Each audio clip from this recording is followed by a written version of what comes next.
Right edition, it's August 9th, 2013, and back in 1950, on August 9th, the lady was getting ready to have a baby. The next day, that would have been August 10th, 1950, and hey! Who would have thunk that was me? Son of a gun, happy birthday to me. Just sharing with you, that'll be tomorrow. Okay, here's a young guy, not an old guy like me. He's 19 years old, and he was in his car, and he was pulled over by a police person in Orange County.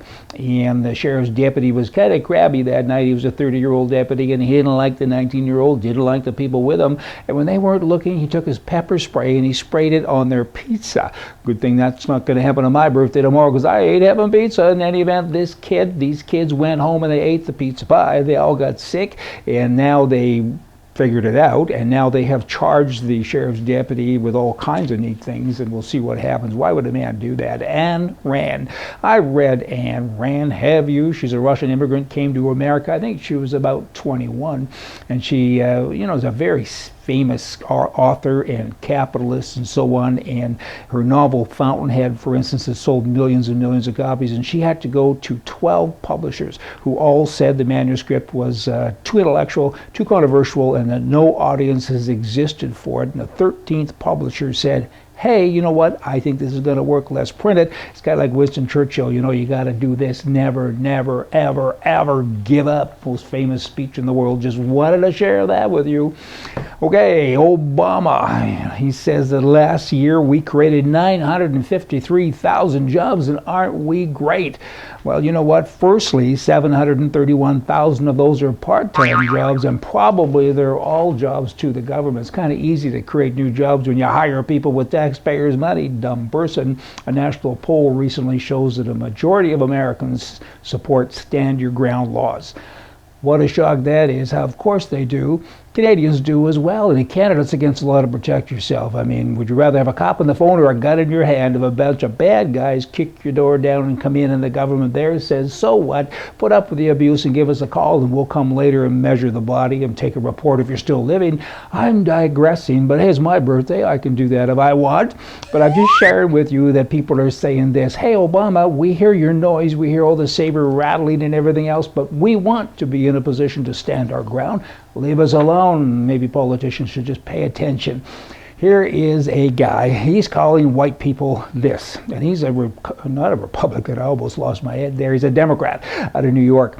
Representative Rangel. He says, you white crackers, you bombed little kids during the civil rights.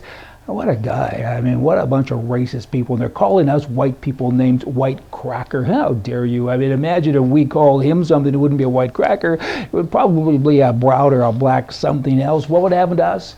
We wouldn't be treated very well, would we? The Supreme Court now is saying you got to release prisoners, California. I don't know why they're needed. Anyway, California does that on their own. They're always letting prisoners out. They say, we don't have any room now. How could you have? You've been spending everybody's money very unwisely for a long time. It's a Democrat-controlled house, both houses, and they're a bunch of whacks, and they just think it's going to go on forever. They got this old socialist belief. You can't go broke spending other people's money. It only works for a while. Eventually, you do run out of other people's money. Back to this, though, the Supreme Court says, let them out, let out another 10,000 bad guys. It's a public safety crisis is what it is. I mean, it's just wow. I mean, and then these same Democrats say, let's have more gun control so good people can't protect themselves when we release these dangerous offenders. And most of them are, in fact, very dangerous offenders. Do you think there's anything wrong with that picture? I think. Seattle. There's some whacks in Seattle as well, left-wing whacks, working for the government, I should say. And these workers now have been advised that the term citizen and brown bag are potentially offensive and may no longer be used in official documents and discussions. I hope they can still use the word stupid, because that would certainly be applicable. They're saying brown bag might mean, that you're a racist. What about white crackers? What do we do with them? And citizen, they're not really citizens. You know what? What are they then? Oh, I know. They're residents. I see. If you use any other word, you'll be disrupting life. It goes on here with a bunch of goofy things. And then in New York also, because there's goofy people everywhere, the Department of Education there says that references to words like dinosaur, birthday, Halloween, and dozens of other topics on the city-issued tests can no longer be used because they stir up unpleasant emotions among students. Well, I guess if you have a student who gets emotional when you use the word dinosaur or some such, maybe you should put him at the back of the class. 73% of California agriculture workers, by the way, are not U.S. citizens. 60% of workers in Washington are not U.S. citizens. 59% of farm workers in Florida are not U.S. citizens, and they're undocumented workers from Mexico, and you got people worried about words, what to say and everything else. Son of a gun. Hey, just saying, let's talk about getting older. Remember, some of us are. Here it is. A distraught senior citizen phoned her doctor's office. Is it true? She wanted to know that the medication you prescribed for me yesterday has to be taken for the rest of my life.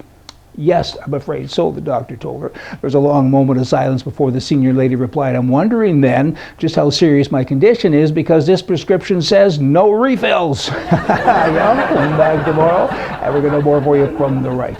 See ya.